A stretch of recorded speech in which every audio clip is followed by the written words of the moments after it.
السيدات والسادة، الأساتذة الأفاضل، الطلبة الأعزاء، السلام عليكم ورحمة الله تعالى وبركاته.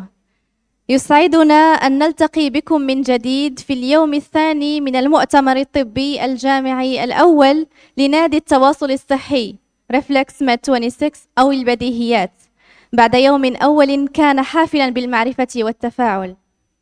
نجدد ترحيبنا بكم ونأمل أن نواصل معا هذا المسار العلمي بنفس الحماس والشغف. اليوم كما كان البارحة ليس مجرد سلسلة محاضرات، بل هو تدريب حقيقي لعقولنا على التفكير السريع، القرار الصحيح، ورد الفعل المنقذ للحياة. وخير ما نستهل به آيات من الذكر الحكيم مع القارئ أكرم باكي. أعوذ بالله من الشيطان الرجيم. آمن الرسول بما أنزل إليه من ربه والمؤمنون كل آمن بالله وملائكته وكتبه ورسله لا نفرق بين أحد من رسله وقالوا سمعنا وأطعنا غفرانك ربنا وإليك المصير. لا يكلف الله نفسا إلا وسعها، لها ما كسبت وعليها ما اكتسبت. ربنا لا تؤاخذنا إن نسينا أو أخطأنا، ربنا ولا تحمل علينا إصرا كما حملته ربنا ولا تحمل علينا إصرا كما حملته على الذين من قبلنا ربنا ولا تحملنا ما لا طاقة لنا به واعف عنا واغفر لنا وارحمنا، أنت مولانا فانصرنا على القوم الكافرين. صدق الله العظيم. شكرا جزيلا على هذه التلاوة الطيبة. والآن أدعو أساتذتنا الكرام للصعود إلى المنصة، أساتذة الجلسة الأولى. لنبدأ الآن أولى محطاتنا، جلسة تحمل في طياتها أساس العمل الجراحي. ففي الجراحة لا وقت للتردد، إما أن تعرف ماذا تفعل أو تضيع الفرصة.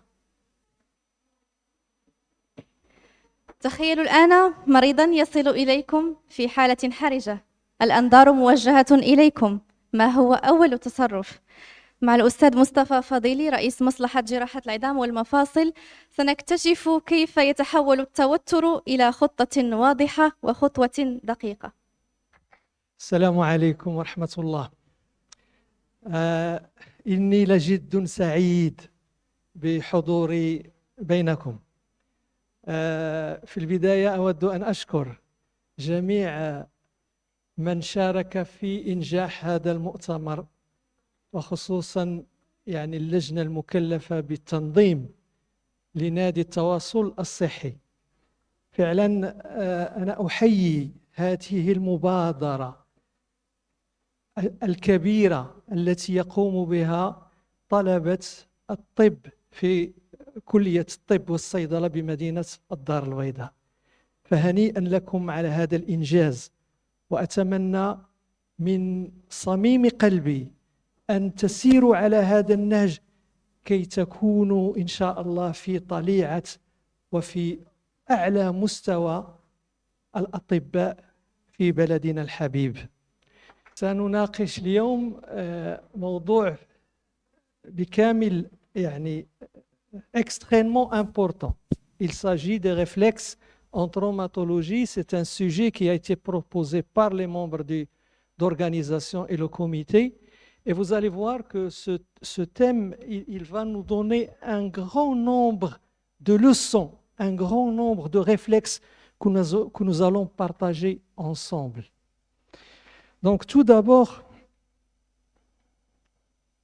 ça ne marche pas.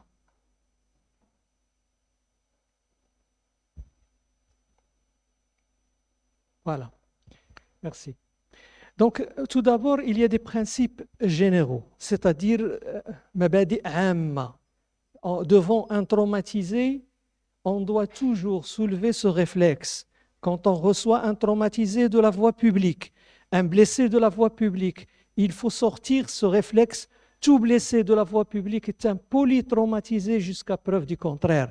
C'est-à-dire, vous êtes de garde, vous recevez un patient qui a un traumatisme ouvert de la jambe, il ne faut pas se focaliser uniquement sur la jambe et laisser l'état général. Non, c'est un polytraumatisé. Jusqu'à preuve du contraire, il peut mourir. Il peut mourir par quoi? Par une hémorragie interne. Il peut mourir par un traumatisme crânien. Il peut mourir par un pneumothorax. Et par conséquent, l'examen général doit être systématique et il doit être bien fait. Deuxième chose, quand on est devant un traumatisé de la voie publique, la première chose qu'on doit assurer, c'est la vie du patient. La vie du patient, c'est pour cela il faut faire le maximum pour sauvegarder et contrôler les constantes vitales. Deuxièmement, la vie du membre. Donc, il y a des priorités. La vie du patient, ensuite la vie du membre et enfin, on va voir, après avoir stabilisé le patient, on va assurer la fonction du membre. Donc, c'est une hiérarchie qui est logique et qui doit être respectée. Troisième réflexe, l'absence de plaie devant un traumatisme du membre. L'absence de plaie ne signifie pas qu'il n'existe pas une fracture. Regardez, chez le même malade, regardez le nombre de fractures. Il a 2 fractures, une fracture bifocale. Donc, il ne faut pas uniquement dire pas de plaie, pas de fracture. Non, il faut examiner le membre et il faut palper le segment osseux à la recherche d'une douleur pour ne pas passer à côté d'une fracture. Et l'examen radiologique doit être systématique devant une douleur au niveau d'un membre. Autre chose, tout traumatisme bipolaire, quand on reçoit un patient qui a un traumatisme crânien, un traumatisme du pied, un traumatisme du membre inférieur, systématiquement, il faut penser à un traumatisme au niveau de la partie moyenne du corps. Quelle est la partie moyenne du corps? C'est-à-dire il faut explorer le thorax, l'abdomen et le bassin.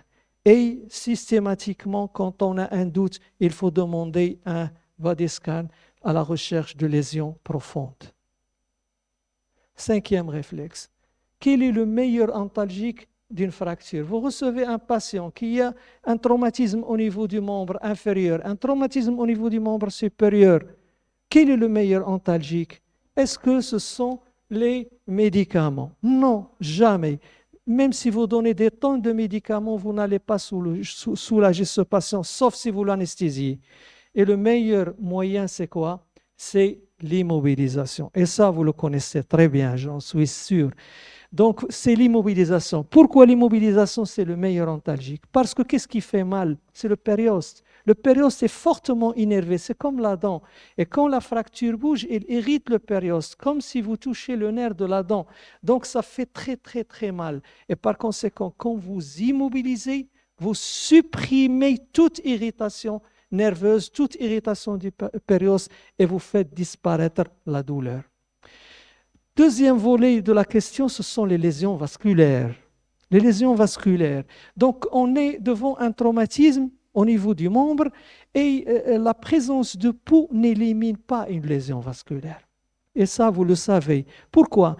Parce qu'une fracture, par exemple, au niveau du bras, une fracture au niveau du fémur, peut entraîner une lésion vasculaire, mais quel type de lésion vasculaire? C'est une lésion endothéliale, c'est l'endothélium, c'est-à-dire c'est l'intima qui est touché. Et quand l'intima est touché, on va avoir un passage vasculaire, mais secondairement, comme vous le savez, ça va stimuler la cascade de la coagulation et ça va donner une thrombose secondaire. Donc, qu'est-ce qu'il faut faire? Devant un traumatisme du membre, il faut répéter l'examen vasculaire. Il ne faut pas faire un seul examen et dire ça y est, c'est OK, il n'y a pas de problème. Non, il faut répéter l'examen vasculaire pour ne pas passer à côté d'une thrombose secondaire. Et regardez, la prise de pouls doit être répétée. Pourquoi? Parce qu'on peut avoir une lésion vasculaire responsable d'une ischémie du membre. l'ischémie est une urgence absolue. On ne peut pas avoir une ischémie du membre et dire « tiens, on va l'immobiliser et on va le programmer ». Non, c'est une urgence. Il faut rapidement ramener le malade au bloc après avoir fait le bilan d'imagerie et désobstruer le vaisseau. Deuxième chose, toute fracture déplacée menace l'axe vasculo-nerveux. Par exemple, au niveau du bras, quand on a un humérus fracturé et déplacé, ou bien le fémur déplacé, la jambe déplacée. Donc, toute fracture déplacée, il menace les structures vasculaires. Pourquoi? Parce que le déplacement, soit qu'il va comprimer, soit à cause de la mobilité du fragment, il va déchirer, ou bien il va rompre la structure vasculaire ou nerveuse, d'où l'intérêt de quoi? De l'immobilisation. C'est pour cela toute fracture doit être immobilisée. Et on a dit pourquoi. Troisième réflexe, toute diminution du pouls au niveau d'un axe vasculaire est pathologique, jusqu'à preuve du contraire. C'est pas normal d'avoir un pouls bien frappé d'un côté et un pouls mal ou non présent au niveau d'un autre côté. Donc, toute diminution ou abolition du pouls est pathologique jusqu'à preuve du contraire. La même chose, quand vous recevez un patient qui a un plâtre ou bien qui est immobilisé et qui continue à faire mal, donc, et ça vous l'avez vu en sémiologie, toute douleur persistante sur une immobilisation doit faire penser à un problème de compression par ce système, c'est-à-dire un syndrome de Volkmann. Vous allez dire, est-ce que le syndrome de Volkmann existe au niveau du membre inférieur? La réponse, oui. Au début, le syndrome de Volkmann a été découvert au niveau de la jambe, pas au niveau du membre supérieur. Pour vous dire que le syndrome de Volkmann, c'est quoi? C'est une ischémie, c'est une compression ischémique au niveau d'un segment par augmentation de la pression au niveau d'une loge. Et au niveau de la jambe, la compression peut entraîner un syndrome de Volkmann. Donc attention, devant toute douleur persistante sur une immobilisation, doit faire penser à un syndrome de Volkmann. La même chose, toute luxation impose une exploration vasculaire. Pourquoi? Parce que le déplacement de l'os va comprimer les structures de voisinage, en particulier les structures vasculaires. Donc ici, c'est le genou, et le déplacement du tibia en arrière va comprimer l'axe vasculaire poplité. Et l'axe vasculaire poplité, vous le savez très bien, c'est l'artère poplitée qui passe à ce niveau. Et quand il est comprimé, il va donner une ischémie. Donc on va dire, on va réduire, mais on oublie l'axe vasculaire. Donc toute luxation est une urgence orthopédique. Il faut la réduire rapidement, d'autant plus si elle menace un axe vasculaire. Concernant maintenant les réflexes orthopédiques, c'est le troisième volet. Il y a des réflexes orthopédiques, par exemple, une plaie, n'importe où, au niveau de la jambe, au niveau du fémur, au niveau du bras, au niveau de l'avant-bras. Quand il est associé à une fracture, on ne parle plus de plaie. On va parler de quoi? On va parler de fracture ouverte. Et la fracture ouverte, elle a une autre conduite. Ce n'est pas comme la plaie. La plaie, comme vous le savez, elle nécessite un parage, un nettoyage, une suture. Alors que non, pour la fracture, non. Qu'est-ce qu'elle nécessite? Une fracture ouverte, elle nécessite un parage, une immobilisation par ostéosynthèse, c'est-à-dire par fixation externe. Pourquoi? Parce que c'est une fracture ouverte, elle peut s'infecter. Ensuite, toute fracture articulaire est chirurgicale. Donc, dès que vous voyez une fracture, que ce soit au niveau du coude, au niveau du poignet, au niveau de la hanche, au niveau du genou, la cheville, toute fracture articulaire est chirurgicale. Pour quelle raison? Parce que la surface articulaire est atteinte. Et quand la surface articulaire est atteinte, on va avoir une modification de la régularité de l'interligne, ce qui expose à l'arthrose. L'arthrose, donc ce sont des fractures arthrogènes. Ensuite, toute plaie en regard d'une articulation impose une exploration chirurgicale. est une plaie articulaire jusqu'à preuve du contraire. Toute plaie en regard d'une articulation est une plaie articulaire jusqu'à preuve du contraire. Regardez ce patient, on a l'impression que c'est une plaie qui est superficielle. Mais lors de l'exploration, on trouve qu'il y a une communication avec c'est-à-dire l'articulation, ce qui impose un lavage, un drainage et une immobilisation. La même chose, toute plaie en regard d'un axe vasculo-nerveux impose une exploration. On a l'impression que c'est une plaie et c'est très souvent le malade من يجي les urgences qui يقول لك عافاك غير خيط لي خليني نمشي خيط لي راه ما بغيتش نتعطل غير سربيني. Donc هذا le mot صعيب parce qu'il ne faut pas considérer que c'est une simple plaie que je vais suturer. Non, c'est une plaie qui est en regard de l'axe. Et quel est l'axe qui est là? C'est le pédicule cubital, le pédicule ulnaire. Il y a l'artère et le nerf cubital qui passent à ce niveau. Et effectivement, c'est le cas. Voici l'artère et voici le nerf. Donc, ils sont sectionnés.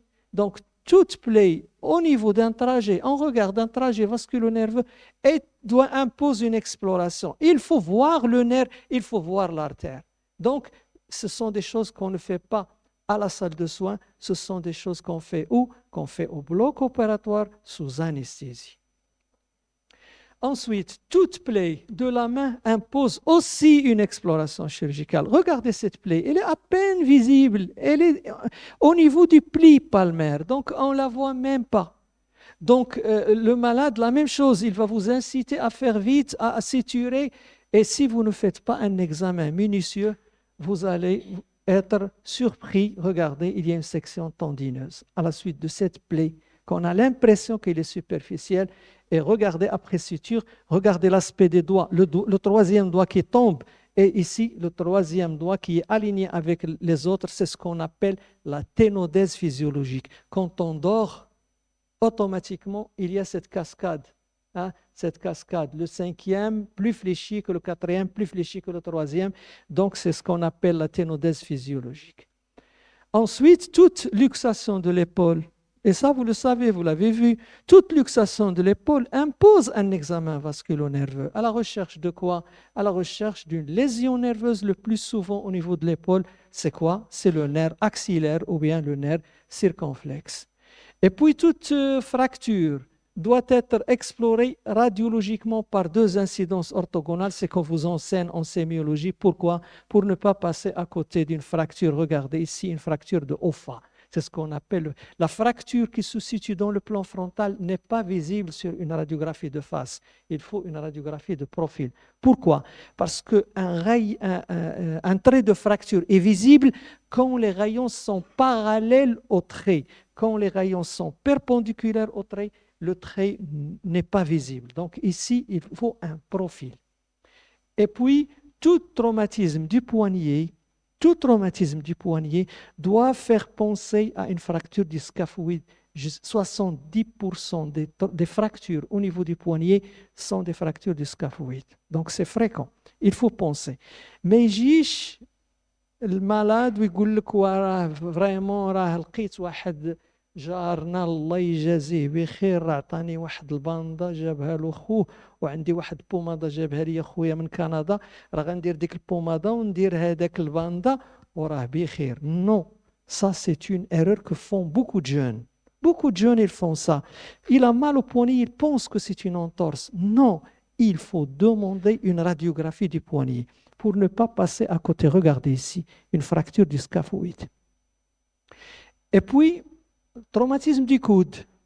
Il faut avoir toujours, quand vous analysez une radiographie du coude, il faut avoir ce réflexe. Qu'est-ce que c'est que ce réflexe? Tracer la ligne qui passe par le radius. Obligatoirement, elle doit passer par le centre du capitellum, c'est-à-dire du condyle. Regardez ici, l'axe du radius ne passe pas par le capitellum, donc c'est une luxation de la tête radiale.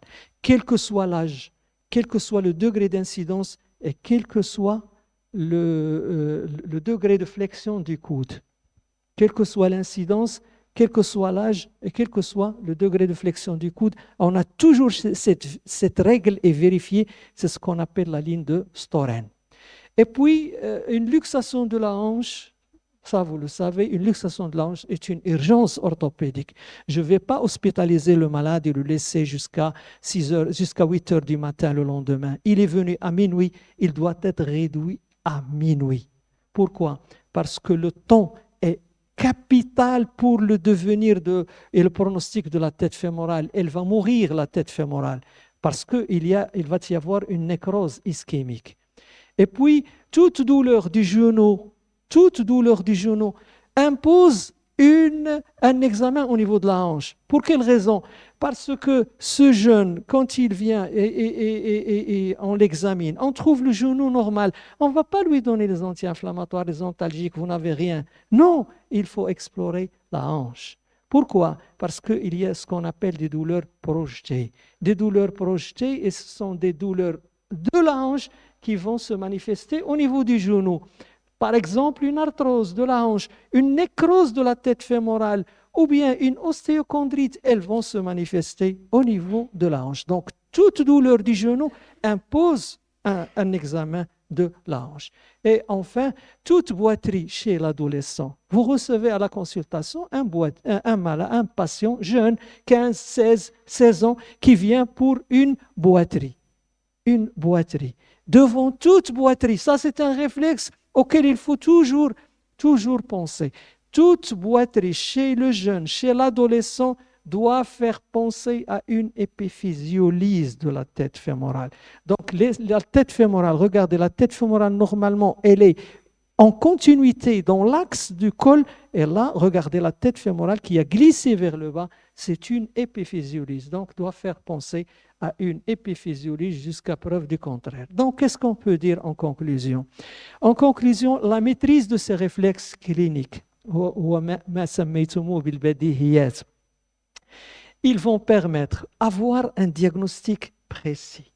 Et ça, c'est très important. Donc, je ne vais pas donner des diagnostics qui sont erronés. Un diagnostic précis. Et deuxièmement, une rapidité d'exécution. Ce qui fait, je ne vais pas attendre beaucoup d'examens pour arriver. Donc déjà, avec ces réflexes, je suis orienté. Et troisièmement, une action efficace, c'est-à-dire une prise en charge ciblée et structurée. Donc, adopter ces évidences, ces réflexes, permet une réponse médicale experte, rapide et efficace. Je vous remercie.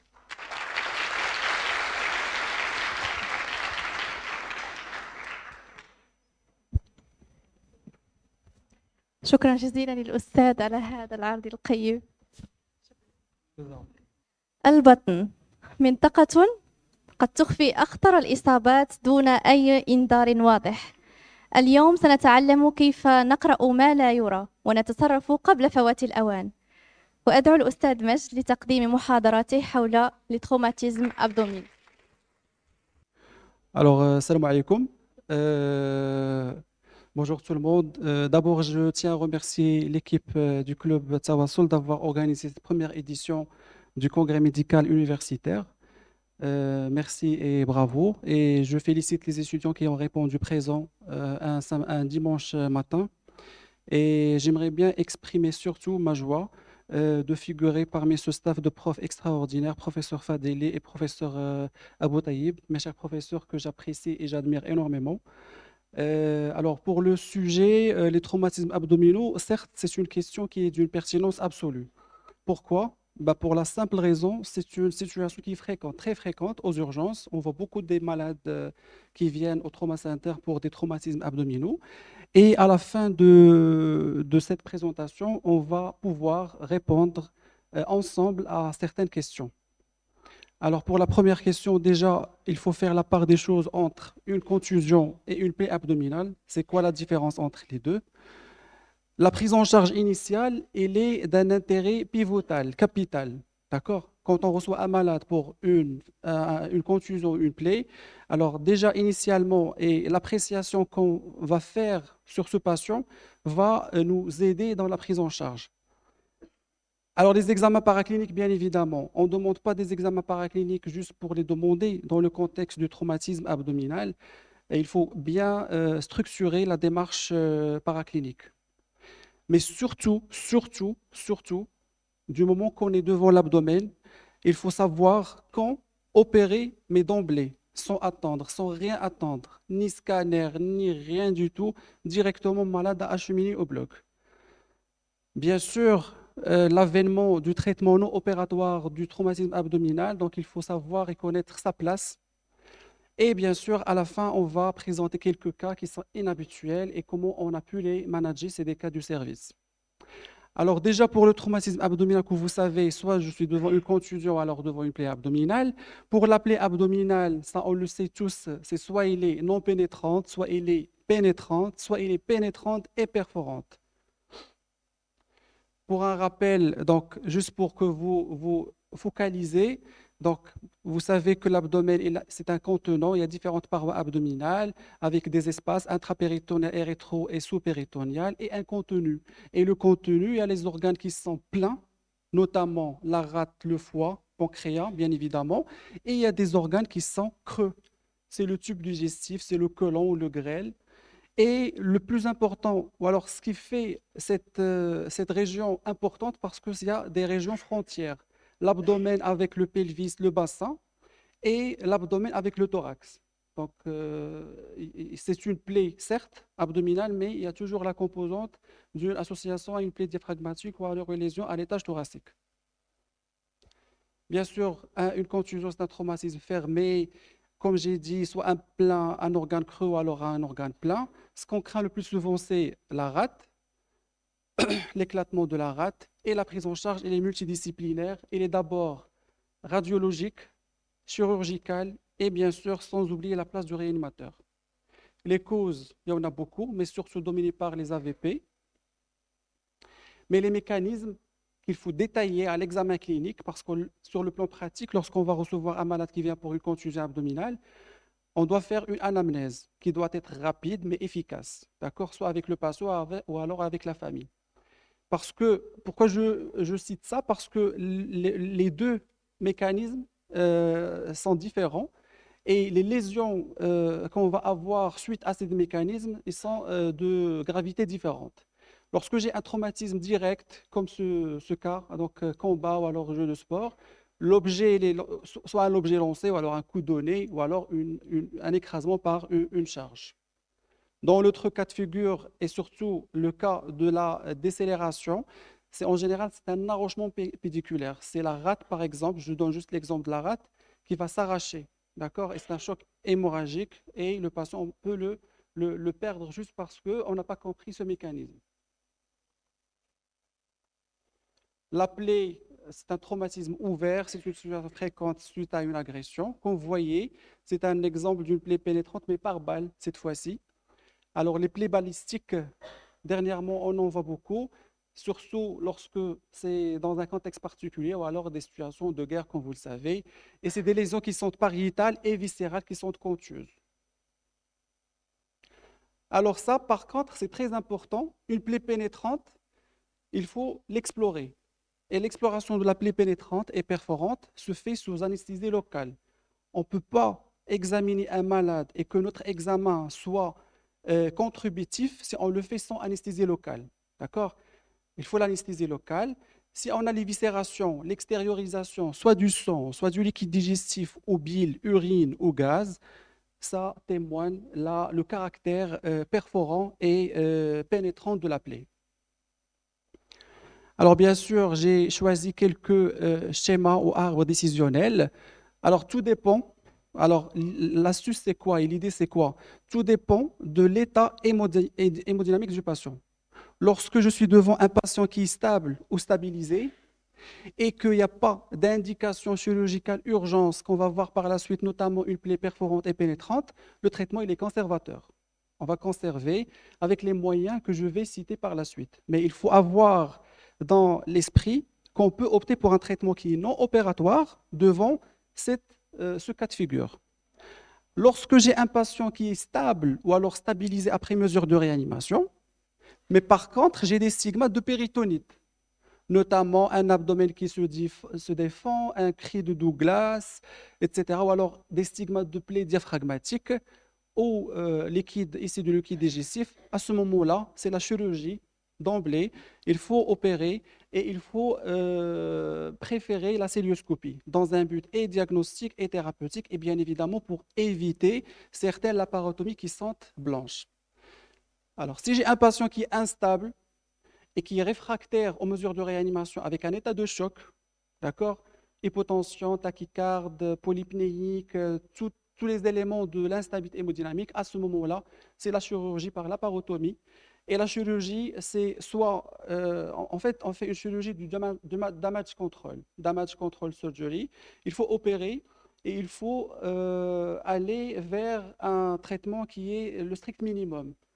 La rate qui saigne, il faut enlever la rate. Une perforation, un saignement actif au niveau du foie avec un malade qui est instable, il faut juste faire un packing.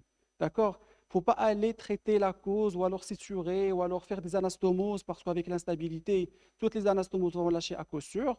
Et bien sûr, avec les mesures de réanimation, donc il faut aider le réanimateur à poursuivre son travail après. Nous, on va faire une laparotomie écourtée, c'est le damage control. On va gérer, d'accord? Et on donne le patient après pour qu'il soit bien pris en charge, après pour le post-op en réanimation. Parce qu'en fait, c'est le pronostic vital du patient qui est mis en jeu et qu'il faut prendre en considération. Alors, je touche un mot sur le rôle de la fast echo. Fast echo, normalement, ça se fait au niveau du lit du patient, du lit du traumatisé, sans avoir besoin de le déplacer.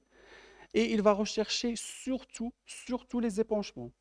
Et les épanchements, comme vous voyez sur la photo, on va les retrouver au niveau des zones déclives, soit au niveau de l'espace de Morisson, notamment l'espace interhépatorénal, ou alors au niveau de cul-de-sac de Douglas, ou alors au niveau de l'espace interspléno-rénal, sans oublier le péricarde. On peut rechercher un épanchement péricardique qui peut être stigmate d'une lésion cardiaque, le poumon, l'épanchement pleural et l'utérus avec la vessie.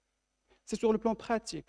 On reçoit un malade instable, fast echo, des stigmates d'épanchement. À ce moment-là, on peut l'opérer juste sur ça. D'accord? Quand opérer, ça c'est la réponse. Donc, état de choc réfractaire. On a reçu un patient qui est instable. On a essayé, bien sûr, sur le plan pratique, on va faire toutes les mesures. Genre, il faut faire une demande de sang, bilan nécessaire, groupage, NFS, lipasémie et le strict minimum. Mais lorsqu'on va transfuser et donner les macromolécules avec toutes les mesures, même les drogues et les réfractaires aux mesures de réanimation, à ce moment-là, il faut aller chirurgicalement. Péritonite, comme j'ai dit, éviscération, plaie diaphragmatique et plaie par arme-feu. Pourquoi? Parce que devant une plaie par arme-feu, il faut avoir le réflexe on peut s'attendre à des lésions multiples. D'accord? Plaie par arme à feu, je peux avoir une lésion gastrique, mais aussi une lésion pancréatique et duodénale et grélique et. C'est l'intérêt d'opérer. Alors là, j'ai un cas clinique, d'accord, un cas réel qu'on a managé au service. Donc j'ai un homme de 25 ans et les sans antécédents pathologiques particuliers. Alors il est admis pour un AVP, point d'impact abdominal, mais à l'examen clinique, il n'y a pas de plaie. Toucher rectal sans anomalie et les conjonctives décolorées. Alors la question, elle est pour tout le monde. Est-ce que vous aurez besoin d'autres renseignements? Comme quoi? Très bien. Déjà, les constantes, fréquence cardiaque, tension artérielle, la saturation, quoi d'autre? Le pouls. Donc tout ça pour évaluer quoi? Bravo. Très bien, donc c'est pour évaluer l'état hémodynamique. Eh bien, j'ai une tension qui est basse, avec même pincement de la différentielle, une température normale, mais il est tachycarde à 100, fréquence cardiaque à 18, saturation normale, mais par contre, j'ai une hémoglobine à 10 chez un jeune de 27 ans, sans antécédents pathologiques particuliers. Donc, il y a quelque chose qui ne va pas avec les blancs qui sont à la limite normale supérieure. Quoi faire? Hein? Voilà, le patient, il saigne quelque part. Il y a un saignement quelque part, mais est-ce que c'est un saignement actif ou alors c'est un saignement qui est, voilà, donc en train de s'arrêter? Qu'est-ce qu'il faut faire? Remplissage, qui dit mieux? Transfusion. Avant la transfusion, il faut demander le bilan, le groupage, machin. Donc on est parti vers tout ce qui est mesure de réanimation. Alors, groupage O positif, transfusion de 2 kg globulaires, mesure de réanimation. Parfait. Donc, on a une équipe magnifique de réanimateurs. La tension artérielle normale, madame est avec nous. La température, elle est normale. La fréquence cardiaque, on a vu qu'on a pu quand même, on arrive quand même à normaliser la fréquence cardiaque et il est toujours eupnéique. À ce moment-là, on est efficace sur le plan réanimation? Apparemment. Donc on fait quoi? Fast écho. Fast écho, c'est dans le cadre d'un malade qui est instable, juste pour faire vite. On fait un scanner et voilà le scanner. Donc je vais défiler la console. Donc vous voyez le foie, l'estomac avec le niveau hydroaérique au niveau du foie. Et la partie droite, enfin de l'image, c'est la rate. Et on voit bien que la rate est presque complètement dévascularisée avec de l'épanchement autour. Donc c'est une lésion splénique avec hémopéritoine qui arrive même au niveau du Douglas. D'accord, on voit bien la vessie, mais il y a de l'épanchement autour. À ce moment-là, qu'est-ce qu'on fait? Alors, on est efficace sur le plan réanimation, mais on a un saignement qui est actif. D'autant plus que, donc là, c'est sur le scanner, j'ai mis juste pour rappeler la classification de l'AST qu'on utilise souvent pour les lésions spléniques. Alors, ils l'ont classé stade 5. Après le scanner, j'ai une tension qui commence encore une fois à diminuer avec une fréquence cardiaque qui commence à grimper. Avec les données du scanner, je fais quoi? Il faut opérer. Et on l'a opéré et malheureusement, le patient, il avait la rate qui est complètement déchiquetée avec une plaie diaphragmatique qu'on voyait ici. Plaie diaphragmatique qu'on a suturée. Ça, c'est le diaphragme et ça, c'est la plaie diaphragmatique avec la rate qui est complètement écrasée avec le pédicule qui est arraché. Et le malade, on l'a sauvé et les suites post-opératoires, ils étaient simples. Il a séjourné après en réanimation et on l'a fait sortir du service à J5 post-opératoire. Donc, on a pu manager ce patient, mais grâce à quoi? Grâce au bon raisonnement. Et bien sûr, à la coordination entre les chirurgiens qui ont examiné le patient, qui ont évalué l'état hémodynamique initial, entre les radiologues qui ont pu faire le scanner, qui a objectivé les lésions spléniques, et surtout avec les réanimateurs qui ont pu gérer la situation en pré et surtout en post-opératoire. Alors, pour rappeler la mise en condition d'un malade traumatisé, il commence bien sûr sur les lieux de l'accident. Bien sûr, il faut lutter contre l'hypothermie de voie veineuse et ça commence au niveau des lieux de l'accident. On peut même prendre des voies veineuses, commencer le remplissage en fonction de l'évaluation hémodynamique. Pourquoi? Parce que, par exemple, comme c'est le cas chez notre patient, lésion splénique, c'est l'hémorragie. L'hémorragie, il va donner l'hypovolémie. L'hypovolémie, il va entraîner la libération des substances vasoactives, ce qui va augmenter le débit cardiaque, mais par contre, ça, c'est une bonne chose. Il va restaurer la volémie et il va arrêter l'hémorragie. C'est une compensation, mais lorsqu'il n'est pas compensé, c'est une persistance de l'hémorragie. Et bonjour la triade létale qui est la coagulopathie, l'hypothermie et l'acédose métabolique, qu'il faut lutter contre, sinon on perd les malades. Bien sûr, le tableau d'hémorragie interne pour les organes les plus atteints, on a la rate, le foie, avec le pourcentage selon la littérature, mais il y a aussi les autres organes. Il faut évaluer la gravité de l'hémorragie, comme j'ai dit, c'est le pouls qui est normalement supérieur à 120, les sueurs froides, la pâleur, c'est des signes de choc. Alors ça récapitule en fait la prise en charge et la décision devant une contusion abdominale isolée. Si j'ai un état hémodynamique stable, sans syndrome péritonéal, sans péritonite, c'est l'écho, le scanner à être opposé pour explorer. Par contre, si j'ai un syndrome péritonéal, ça veut dire un malade qui est stable ou alors rendu stabilisé après les mesures de réanimation, mais avec un syndrome péritonéal. La défense, est-ce qu'on va opérer d'emblée ou on va faire des explorations? Faire des explorations, pourquoi? Alors je vous réponds pourquoi. Parce que le syndrome péritonéal qu'on peut avoir dans ce contexte peut être en rapport avec l'hémopéritoine. Parce que le sang, quand on a du sang dans l'abdomen, ça hérite le péritoine. Et ça donne la défense. Et ça peut même induire en erreur les chirurgiens et poser des diagnostics erronés. Ceci dit, message pour tout le monde, quand j'ai un malade qui est stable suite à une contusion avec un syndrome péritonéal, ce n'est pas l'équivalent systématique d'une péritonite. C'est la raison pour laquelle il faut faire le strict minimum ASP ou alors TDM. Pourquoi l'ASP? À la recherche d'un pneumopéritoine. Pneumopéritoine, par contre, c'est l'équivalent d'une perforation d'un organe qui est creux, et alors ça ne peut être qu'une péritonite. Par contre, si j'ai un choc hémorragique qui est résistant à l'AREA, c'est la place de la fast écho, comme j'ai dit tout à l'heure. S'il y a l'épanchement, c'est la chirurgie. Maintenant, pour le traitement. Comme j'ai dit, il faut lutter contre l'acidose, l'hypothermie, la coagulopathie, c'est la triade létale. Il faut réparer s'il y a des lésions, mais surtout dans le cadre d'un polytraumatisé, comme ça a été dit par le professeur Fadeli. Tout traumatisé abdominal, c'est un polytraumatisé. Tout traumatisé du membre est un polytraumatisé jusqu'à preuve du contraire. Il faut aller chercher les autres lésions pour les réparer. Et bien sûr, il faut assurer les hémostases. Donc ça, c'est les objectifs d'ordre général. Pour les méthodes, c'est la réanimation, traitement opératoire, chirurgie et voire même embolisation, c'est la radiologie interventionnelle. Et la réanimation, sans rentrer dans les détails, c'est le remplissage par les macromolécules, transfusion et les moyens que vous connaissez tous lors de votre passage durant les services de réanimation et les urgences. Par contre, le traitement non opératoire, ça c'est très important. Parce que maintenant, actuellement, l'actualité c'est quoi? Toutes les écoles et tous les experts, ils tendent à opter pour le traitement non opératoire. C'est vrai, j'ai une contusion, j'ai même une lésion de la rate avec un stade avancé selon l'AST, mais ils optent pour un traitement non opératoire. Mais pour qu'on puisse opter pour ce traitement, il faut que toutes ces 5 conditions doivent être réunies. Et je souligne la cinquième. La cinquième condition est très importante. C'est vrai, il faut avoir un état qui est stable, absence de signes de perforation, ça c'est clair.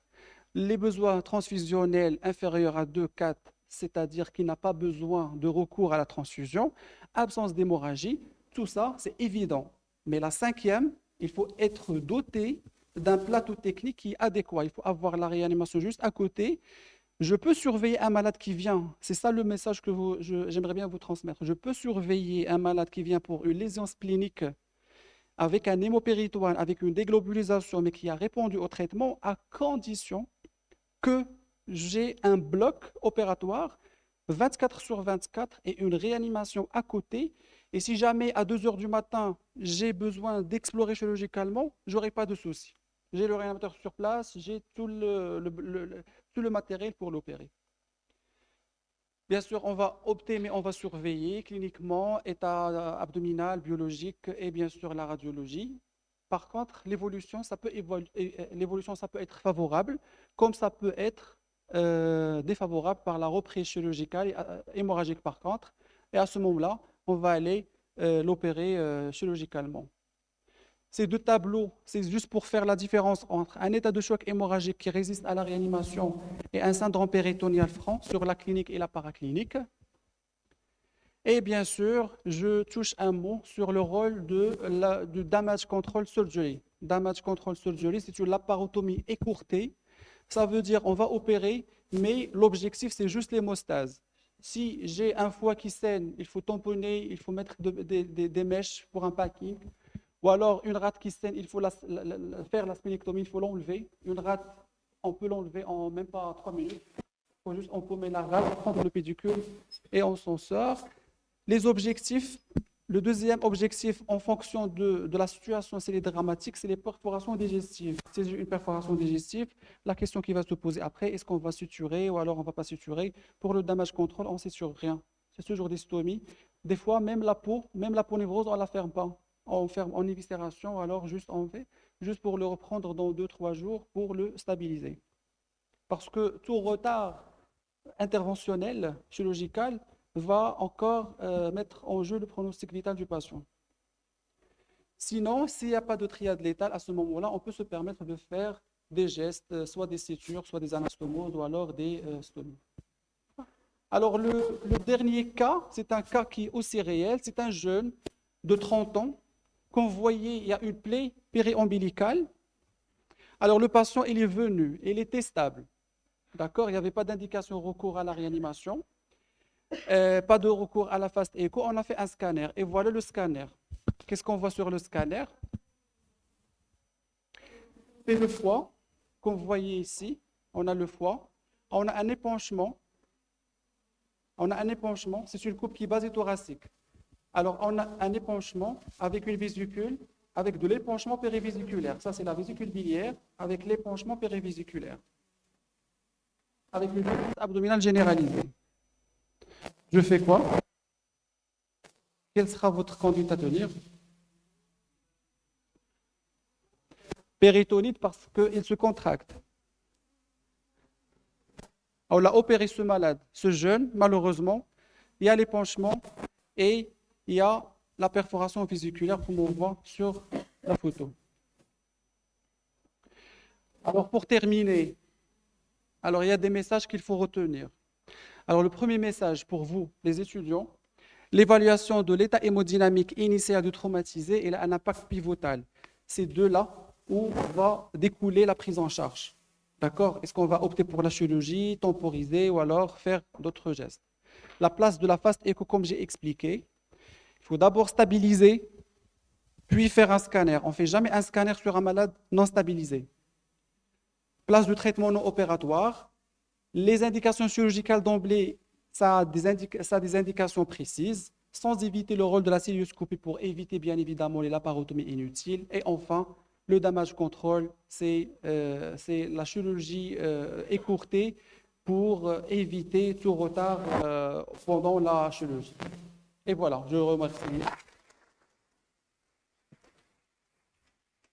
شكرا جزيلا أستاذ على هذه المحاضرة. والآن نختم الجلسة الأولى مع محاضرة الأستاذ أبو الطيب رئيس مصلحة المسالك البولية مع محاضرة التروماتيزم اورولوجيك.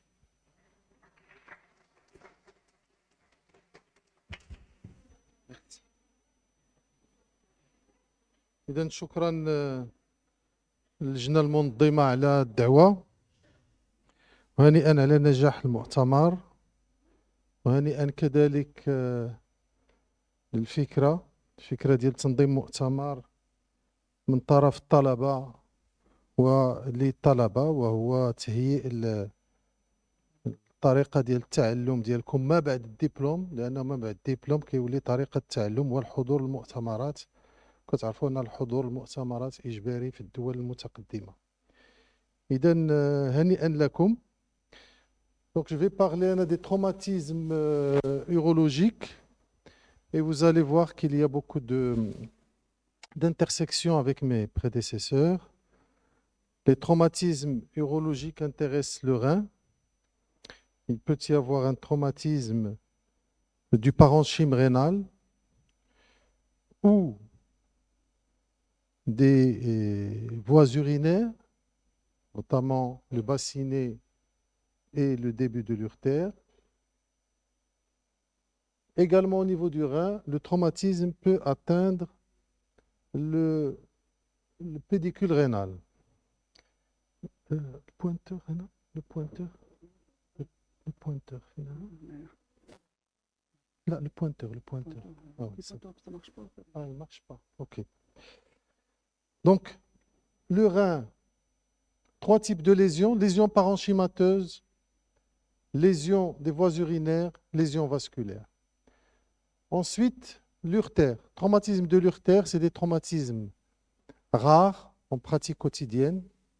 On les voit surtout dans les cas de chirurgie, notamment tumorale pour les tumeurs coliques avancées, tumeurs gynécologiques, chirurgie gynécologique pour des tumeurs avancées, chirurgie de l'aorte.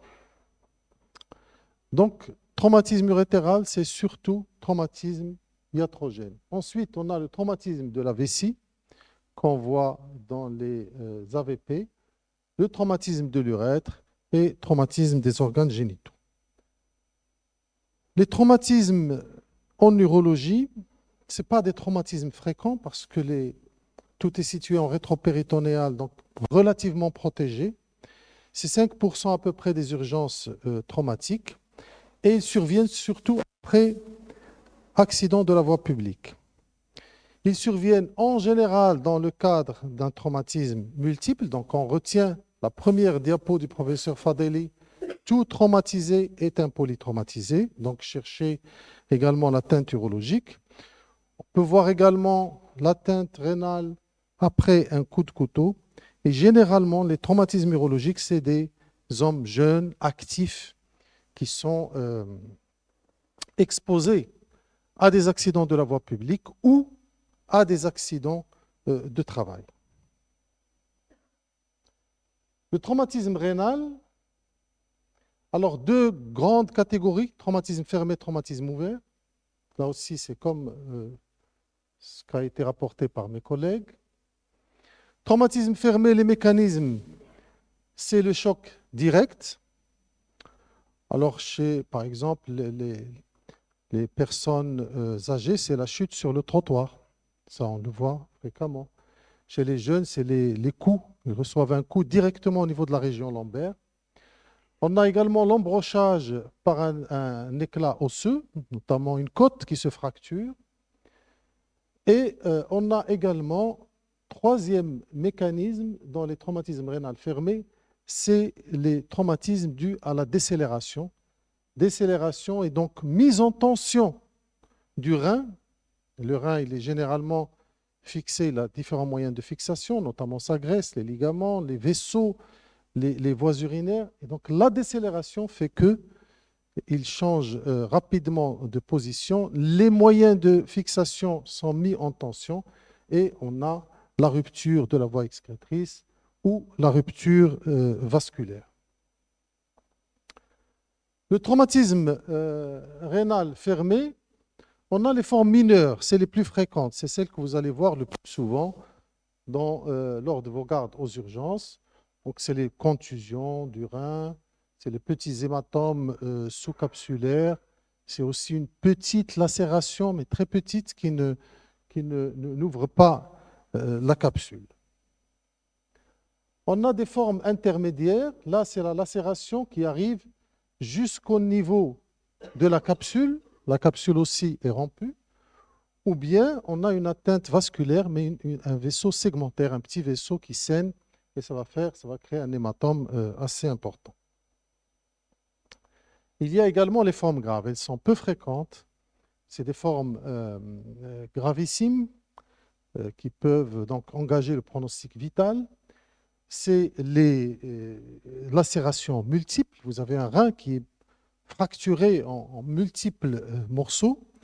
On a également les plaies vasculaires, donc l'artère rénale par exemple, la veine rénale, les deux qui peuvent être coupés. Et également, on a une forme un peu particulière qui se voit au cours des accidents de décélération, c'est la dissection sous-intimale. Donc l'artère, elle est tirée, tendue, et cela déchire donc la paroi interne, et il y a une dissection sous-intimale. Une forme particulière, c'est la rupture de la voie excrétrice. Ça aussi, c'est les accidents de décélération. Donc on a une rupture de la voie excrétrice avec, bien sûr, issue d'urine autour du rein. C'est ce que l'on appelle l'urinome. Alors, c'est une matinée pour parler des réflexes. Premier réflexe, penser au traumatisme rénal. On n'y pense pas souvent parce que ce n'est pas une lésion fréquente. Donc, y penser devant une fracture de côte lorsque le traumatisme atteint de la 8e à la 12e côte. Lorsque vous avez des lésions échymotiques au niveau du flanc, chaque fois que vous remarquez qu'il y a des lésions échymotiques, pensez au rein. Bien sûr, s'il y a une douleur lombaire, s'il y a un empattement de la fosse lombaire, chaque fois que vous avez une hématurie, parce que dans la majorité des traumatismes du rein, ils s'accompagnent d'une hématurie, macro ou microscopique, et bien sûr, si vous avez un traumatisme majeur avec choc hypovolémique, pensez au rein. Deuxième réflexe, interpréter la TDM, donc ne pas se focaliser uniquement sur les autres lésions, mais voir aussi le rein. Par exemple, ici, on a une petite contusion sur le schéma de droite, avec la petite flèche sur le rein gauche. Et toujours sur le rein gauche, au niveau de la diapositive de droite, vous avez un hématome sous-capsulaire. Ça, c'est des lésions qui ne sont pas très importantes. Là, on augmente un peu en gravité. Ici, c'est une lacération. Et donc, vous voyez que la déchirure du parenchyme rénal va jusqu'à la capsule. Donc, un traumatisme de gravité moyenne. Traumatisme plus grave, c'est les lacérations multiples. Vous avez le rein qui s'éclate en plusieurs morceaux. Et sur le scanner, vous allez voir un énorme hématome avec des petits morceaux de parenchyme qui prennent ou ne prennent pas le produit de contraste selon que leur vascularisation est préservée ou non. Et vous avez par exemple sur le cliché de gauche, vous avez par exemple les deux morceaux de rein qui sont séparés par un énorme hématome. Alors on a fait le diagnostic, on y a pensé, parce qu'il y a un choc au niveau de la région lombaire. On a posé le diagnostic grâce à nos amis radiologues. Maintenant, comment prendre en charge ce traumatisme rénal? Dans les cas simples, donc contusion, un petit hématome sous-capsulaire, c'est le repos strict pendant une dizaine de jours et un contrôle de scanner pour être sûr que tout est rentré dans l'ordre. Pour les cas modérés, avec un état hémodynamique stable, il faudrait bien sûr une surveillance en soins intensifs les premiers jours parce qu'on ne sait pas comment les choses vont évoluer. Vérifier et contrôler la numération formule et le taux de créatinine. Un scanner au 7e jour et au cas où l'hématome ou l'urinome est de grande importance, pensez à le drainer soit par sonde urétérale, soit directement par néphrostomie percutanée. Dans les cas graves, lorsque l'état hémodynamique est instable, donc le pronostic est engagé, prise en charge en réanimation, et soit les choses rentrent dans l'ordre, et donc on s'abstient à toucher un rein qui est multifragmenté, on va le reprendre à distance, soit les choses ne s'arrangent pas au milieu de réanimation, à ce moment-là, pensez à emboliser l'artère qui saigne, qui est à l'origine de cet état hémodynamique instable. Pensez à revasculariser le rein pour essayer de rattraper ce qui est rattrapable. Et dans les cas où rien ne s'arrange malgré les mesures de réanimation et malgré l'embolisation, bien sûr, nous n'avons plus qu'une seule solution, arrêter l'hémorragie par néphrectomie, nettoyer la loge rénale, ligaturer l'artère, ligaturer la veine rénale. Bien sûr, après cette prise en charge, il y a tout un suivi à distance parce qu'il y a un risque de fistule urinaire si on a gardé le rein, il y a un risque d'hypertension artérielle s'il y a des fragments ischémiques qui persistent, qui restent dans la loge rénale, ils vont être à l'origine d'une hypertension artérielle post-traumatique. Également, si le rein est multifragmenté ou s'il y a une lésion sous-intimale qui est passée inaperçue, il y a bien sûr le risque de perte de la fonction rénale. Donc ça pour le traumatisme rénal. Donc on passe à un deuxième type de traumatisme urologique, c'est la vessie, les atteintes vésicales. Traumatisme de vessie, là on a deux sous-types. Il y a les ruptures intrapéritonéales lorsque la vessie est traumatisée alors qu'elle était pleine d'urine, et donc elles seront au niveau de la zone la plus fragile, qui est le dôme vésical, et dans cette rupture, elle entraîne avec elle une rupture du péritoine pariétal qui recouvre la vessie, et on a une ouverture de la vessie en intrapéritonéal. Le deuxième type de rupture, c'est les ruptures sous-péritonéales de vessie. Là, c'est les traumatismes du bassin sur vessie vide, et l'embrochage par l'os va bien sûr blesser la vessie, mais en sous-péritonéal, le péritoine est intact.